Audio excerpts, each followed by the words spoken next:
If you haven't watched episodes 8 and 9 of Agatha All Along, you might want to skip this breakdown. We're diving into hidden clues and Easter eggs you may have missed in this explosive 2-part finale. We'll uncover Agatha's shocking deal with death, explore the real purpose behind Wiccan's powers, and reveal a game-changing secret about the Witch's Road. How does Billy's reincarnation challenge the natural order of life and death in the MCU? Plus, we'll look at how these powerful revelations set the stage for Agatha, Wiccan, and the future Young Avengers team. Let's kick things off in Episode 8. Immediately following Alice Wu Gulliver's death, this part of the episode creatively depicts her on the floor, transitioning into the underworld, mirroring that iconic tower flipping scene with Lilia from the previous episode. This visual sets up a unique perspective on what happens after death. It hints at the pivotal role that death plays within this mystical world.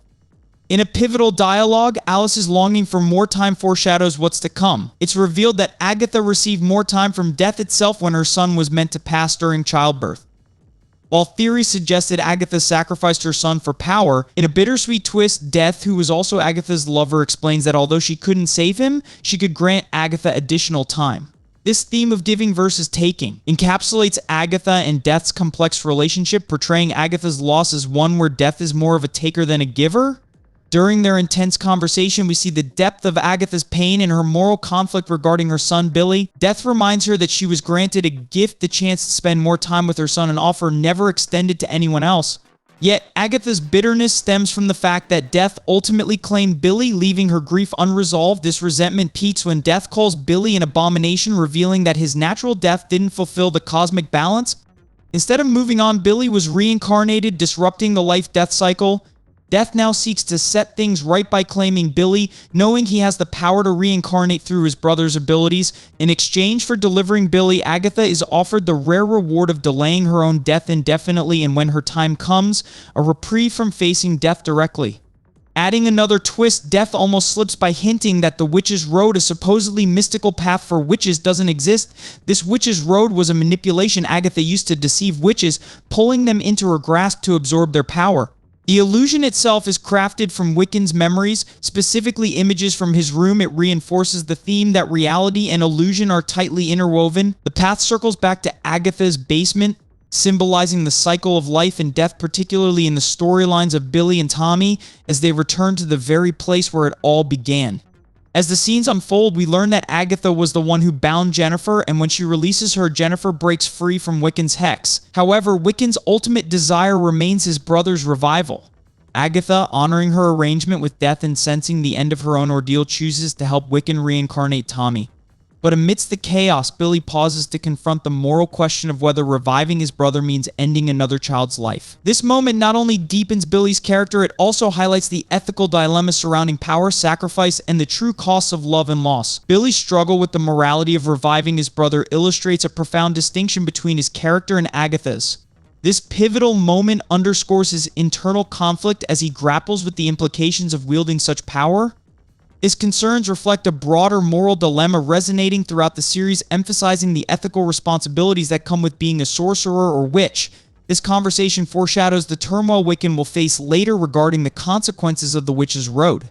He created it provides Agatha a moment to justify her past. When she asserts that sometimes little boys just die, she seeks to alleviate her guilt, emphasizing that her son's death wasn't a sacrifice or an act of malice from Death, it was simply his time. The inevitability of death becomes a prominent theme in this narrative. The concept of a canon event akin to pivotal losses seen in Spider-Verse and What If reinforces the idea that certain events must unfold for the universe to maintain balance. This moment is significant because it aligns with the broader universe's laws where death serves a purpose in the life-death cycle. Death's characterization of Billy's reincarnation as an abomination reflects this imbalance by circumventing death. Billy's existence disrupts the natural order. The dialogue resonates with a deeper philosophical stance. No matter how powerful or clever one might be, death is an inescapable part of life. This narrative thread echoes throughout Marvel's storytelling, from Thanos' quest for balance to Galactus' consumption of planets. It serves as a reminder that life and death exist in delicate equilibrium. Death emphasizes this point to Agatha when she states, "I can give you time, but I can't give you life." Ultimately, Agatha's journey illustrates that even with her formidable powers, she cannot evade the fate awaiting her, similar to the fates faced by Doctor Strange with Christine Palmer and Spider-Man with the loss of their parents. This poignant exploration of mortality and the natural order versus the desire to alter fate encapsulates a significant theme in the series. It reinforces the notion that regardless of magical abilities, death is an integral part of the narrative. The repeated assertion that death comes for us all deeply resonates, reminding viewers of the fragility of life and the certainty of death, two forces shaping the universe's fabric. The exploration of Wiccan's evolution and Agatha's sacrifices culminates in a profound revelation about their characters. When Agatha declares this is feeble, she's not just commenting on their power, she's acknowledging the futility of trying to defy a cosmic entity like death. It highlights a pivotal moment in the narrative where both characters confront their limitations, realizing that no matter how much power they wield, death is an inevitable force. As Wiccan embraces his full potential, we witness a significant shift in his abilities, particularly when he connects with Agatha mentally. This breakthrough allows him to penetrate her thoughts and action he previously struggled with, as referenced in both WandaVision and earlier episodes. In this moment, their dynamic transforms. Wiccan is no longer the inexperienced child struggling to harness his power. Instead, he stands as a formidable force alongside Agatha, showcasing his growth and the stakes of their predicament. Agatha's ultimate decision to sacrifice herself is a poignant testament to her character development. Despite her previously selfish motives, she demonstrates selflessness that adds depth to her character. Her choice symbolizes her recognition of what it means to be a mother willing to pay the ultimate price to protect her son. The emotional weight of this moment resonates, especially when paired with earlier revelations about her past with her own son. The finale's flashback to Agatha's backstory serves as an essential narrative device. It provides context for her motivations, illustrating that her bond with her son was genuine and profound, shaped by loss and the cruel whims of fate.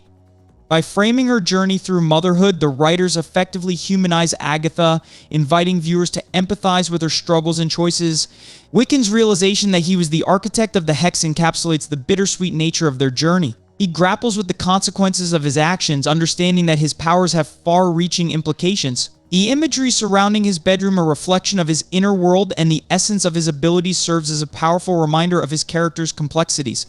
Ultimately, the finale does not rely on grand cameos or shocking twists. It effectively sets the stage for Agatha and Wiccan's future in the Marvel Cinematic Universe. By prioritizing character development over spectacle, the series leaves audiences anticipating the paths these two characters will take moving forward. The emotional resonance of their choices and the themes of sacrifice and acceptance reinforce the narrative's depth, promising intriguing possibilities for their journeys ahead. This ongoing conflict between Agatha and death drives the tension in their dynamic. Agatha's disdain for death stems from a deep sense of betrayal as she navigates the consequences of her past actions and her relentless desire to protect those she loves. The encounter at Wiccan's house is significant not only for its plot implications, but also for how it showcases Agatha's evolution. Her determination to reclaim her brooch symbolizes her reclaiming power and agency in a world where she often felt trapped by external forces. When Wiccan attempts to banish her, it represents a pivotal moment in their relationship. Instead of succumbing to fear or anger, Agatha demonstrates adaptability and resilience, learning to interact with the physical world. This transformation signifies her growth as a character and sets the stage for their partnership. Her declaration of being a quick study highlights her cunning nature and willingness to learn from her mistakes, contrasting sharply with earlier iterations that leaned on manipulation and deceit. With the Coven memorialized, the focus shifts to finding Tommy. This quest marks an important step toward establishing the Young Avengers, a fan-favorite team long anticipated by audiences. Agatha's role as a ghost alongside Wiccan hints at their future adventures, bridging the gap between their past struggles and a hopeful narrative ahead. As they embark on this new journey, the emotional resonance from their previous encounters will undoubtedly shape their paths. As we conclude this breakdown of Agatha All Along, it becomes clear that the series is more than just a tale of magic and mischief. It intricately weaves themes of love, sacrifice, and the eternal struggle against fate, inviting audiences to reflect on their journeys. With a blend of compelling storytelling and character development, Agatha All Along leaves an indelible mark on the Marvel Cinematic Universe, hinting at the exciting possibilities that lie ahead for its beloved characters. Thank you for joining me on this journey. What do you think about the future of Agatha and Wiccan in the MCU? Let's discuss in the comments below, and don't forget to subscribe for more in-depth analyses.